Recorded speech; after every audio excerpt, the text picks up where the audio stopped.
Bienvenidos al video sobre las hipótesis.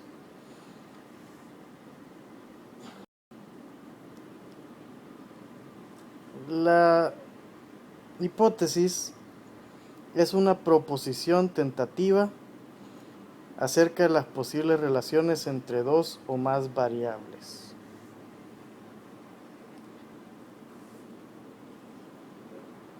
Debe haber una relación entre dos, por lo menos, o más variables.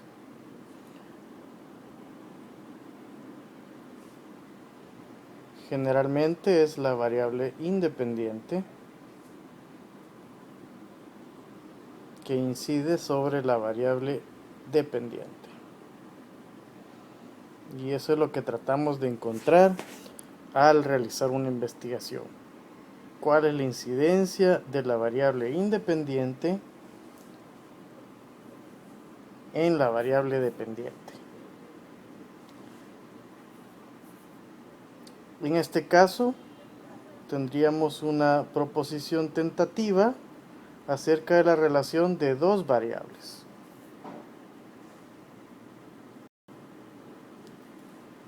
La naturaleza de las hipótesis va a ser, primero, que las hipótesis son una solución tentativa al problema enfocado.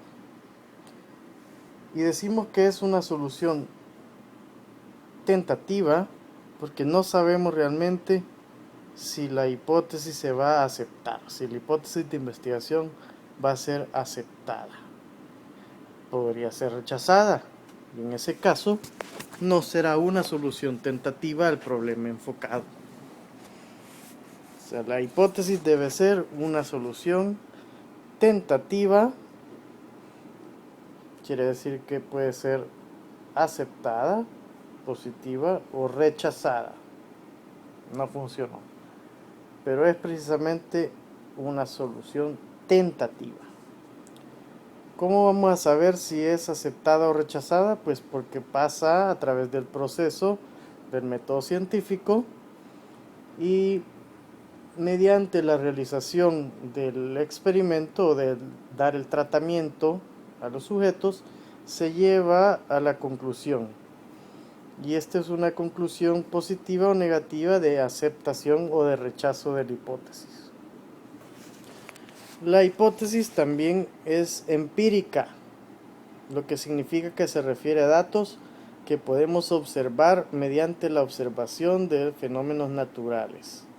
Estos datos que estábamos tratando de comprobar en la primera parte de esta diapositiva son datos que deben ser empíricos, deben poderse llevar a la observación.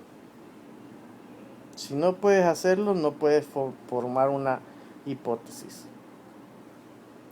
Y eso nos lleva al tercer punto. La hipótesis es una declaración comprobable.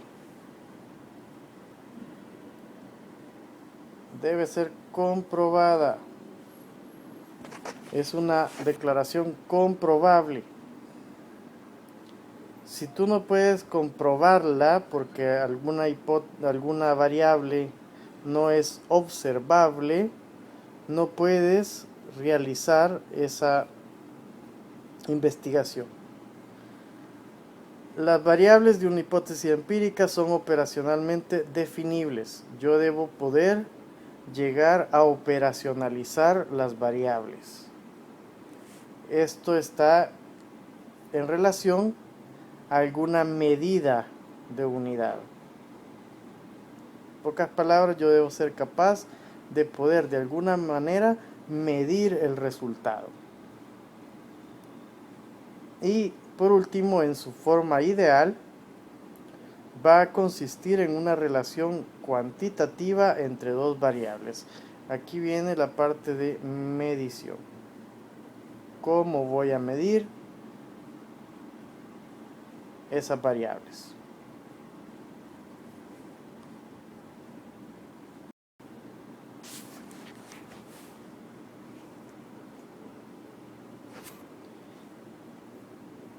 Entre sus características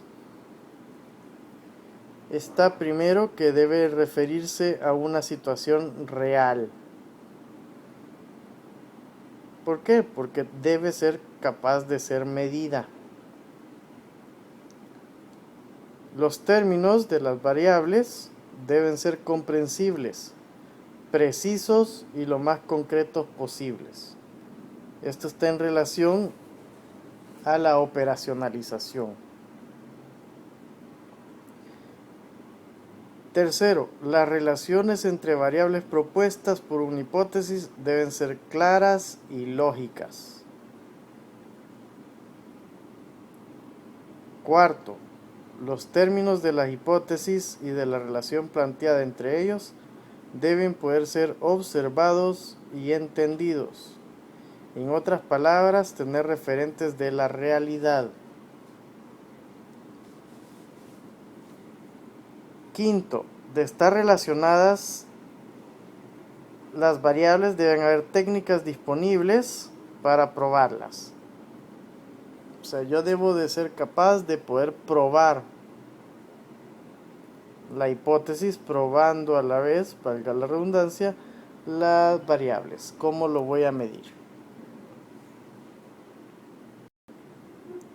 Los criterios de las hipótesis. Primero, las hipótesis deben ser sometidas a prueba. Ya lo había explicado antes. Son armoniosas o compatibles con el resto de hipótesis. Esto está así porque en una investigación podemos tener la hipótesis de investigación, la hipótesis nula y una hipótesis alterna.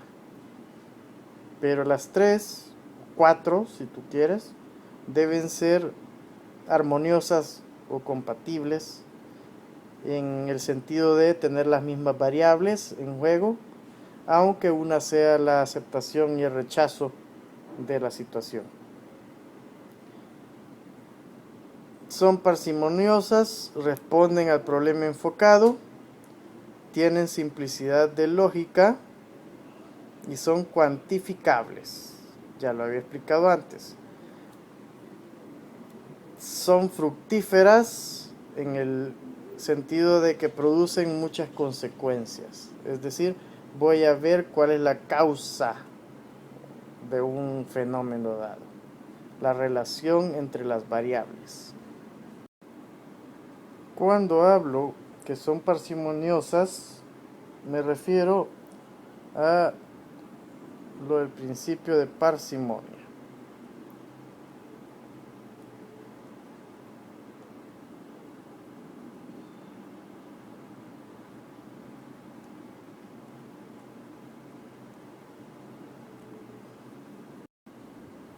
Como les decía, la parsimonia se refiere al precepto filosófico conocido como principio de parsimonia o la navaja de Occam.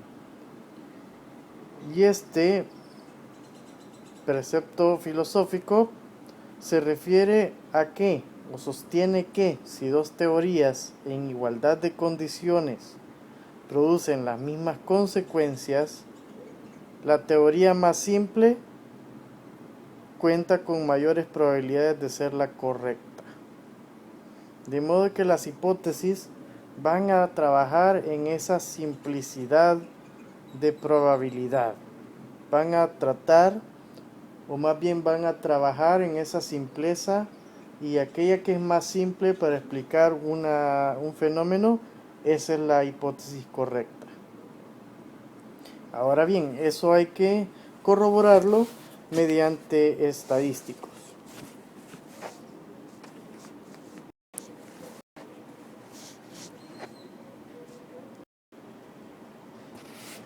Hipótesis universales. Las hipótesis universales afirman que la relación se sostiene para todos los valores de las variables contenidas en ellas, y para todos los tiempos y en todos los lugares. Es decir, esta es una hipótesis que va a poder utilizarse en todos los lugares, en todas las partes.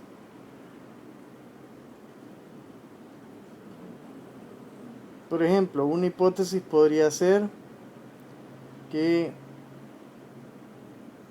El, el lóbulo frontal es el encargado en la toma de decisiones de los humanos, por ejemplo. Ya sabemos, mediante la fisiología, que esta hipótesis es correcta. Es decir, el lóbulo frontal es el encargado en la toma de decisiones, específicamente el área prefrontal. Ahora bien, esto fue una hipótesis en su momento, antes de volverse una teoría. Esta fue una afirmación que tenía relación con todas las variables de todos los tiempos y todos los lugares. Es decir, de aquí hasta en China, todos tenemos lóbulo frontal, y el lóbulo frontal de todos nosotros, por ser humanos, tiene que ver con la toma de decisiones. Hipótesis existencial. Afirma que la relación planteada sostiene al menos en un caso en particular. Fíjense cómo acá la situación es que ya es al menos. No siempre va a ser para todos los casos. Aquí es al menos.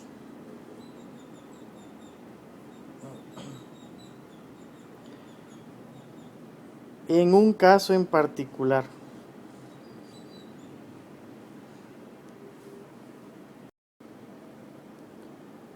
Operacionalización. La operacionalización equivale a descender al nivel de abstracción de las variables y de esta forma hace referencia empírica a las mismas. Implica desglosar la variable en indicadores. Esta es la parte importante. En indicadores, por medio de un proceso de función lógica. Esta palabra está mal escrita. No es fusión, es función lógica. Si por ejemplo mi variable a estudiar, la variable independiente, va a ser cafeína, la incidencia que tiene la cafeína en la atención de jóvenes, bla bla bla, eso no importa. Si la variable independiente es cafeína,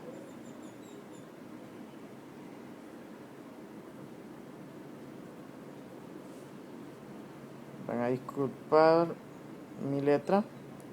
Si la variable independiente es cafeína, ¿cuáles serán los indicadores para entender esa variable? Es decir, ¿cómo voy a yo saber qué es la cafeína? ¿Cómo lo voy a entender yo como cafeína? Y aquí puede ser que yo esté hablando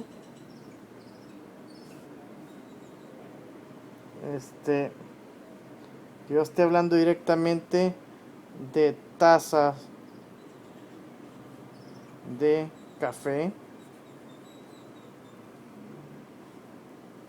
o mejor aún, que hable de cuántos ml o mililitros de café se le dará a tomar a los jóvenes y en qué momento. Ahí estoy hablando ya de indicadores. De hecho, ¿qué tal que no es café, sino que es otra bebida que contenga cafeína? Igual voy a tener que hablar de mililitros. ¿Por qué? Porque es una medición universal que todos entendemos y es una medición que puede demostrar un indicador. ¿Cuánto? 10 mililitros, 15 mililitros, 5 mililitros. ¿Cuánto?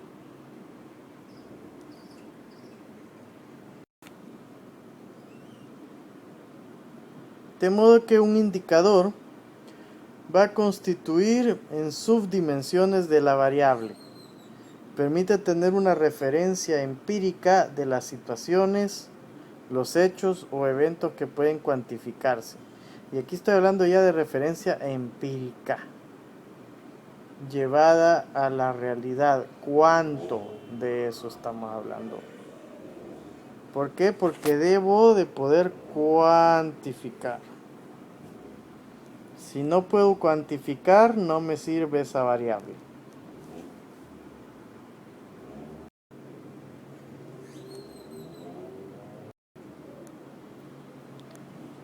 Y las hipótesis deben poderse llevar a prueba.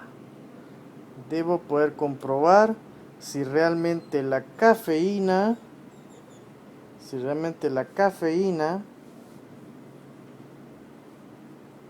incide en la atención de esos jóvenes. Si le doy cafeína, entonces, ¿de qué manera va a incidir? Y esa es la prueba de la hipótesis. Si le doy la cafeína y me doy cuenta que no incidió, no causó nada en la atención, entonces la prueba de hipótesis, que es el proceso de prueba o escrutinio empírico para determinar si son apoyadas o refutadas las hipótesis, de acuerdo al observado, me diría que es una hipótesis que realmente no cumple con responder a la investigación.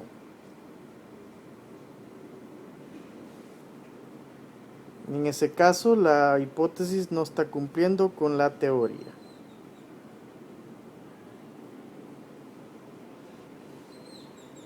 Entonces, prueba de hipótesis se va a llamar al proceso de prueba o escrutinio empírico para determinar si se apoya o se refuta la hipótesis de acuerdo a lo que se observa. Entonces puede ser que yo rechace la hipótesis nula y acepte la hipótesis de investigación. O viceversa, puede ser que rechace la hipótesis de investigación y se acepte la hipótesis nula, que dice que no hay una incidencia entre la variable 1 o la independiente y la variable 2 o la dependiente.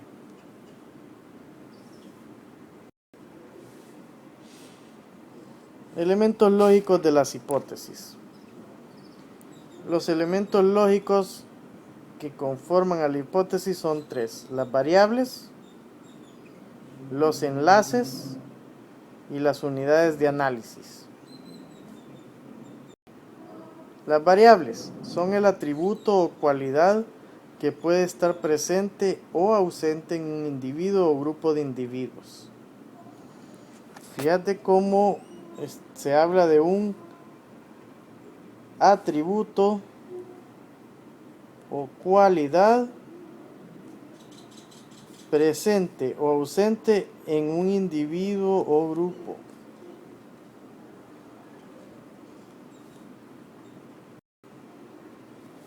Los enlaces son los elementos gramaticales, aquí estamos hablando ya del lenguaje, que unen a las variables con las unidades de análisis. Por lo general, puede ser un verbo: causará, genera, incidirá, etcétera, etcétera. Ahí hay un enlace. La cafeína, causará la cafeína problemas de atención en jóvenes del tal lugar, etcétera. Ahí hablamos de enlaces.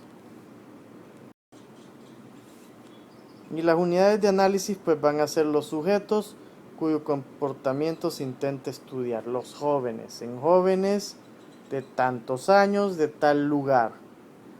Ya lo veremos más adelante, pero siempre hay que determinar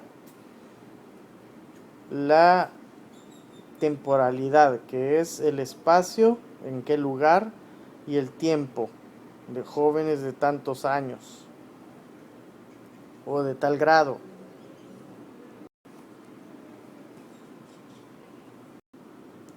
Por último, tenemos las proposiciones hipotéticas, que son expresiones lógicas, dichas verbalmente o escritas en forma simbólica, que tratan sobre suposiciones de las relaciones entre variables. Muchas gracias por haberme escuchado en la clase de hoy. Nos vemos en una próxima clase.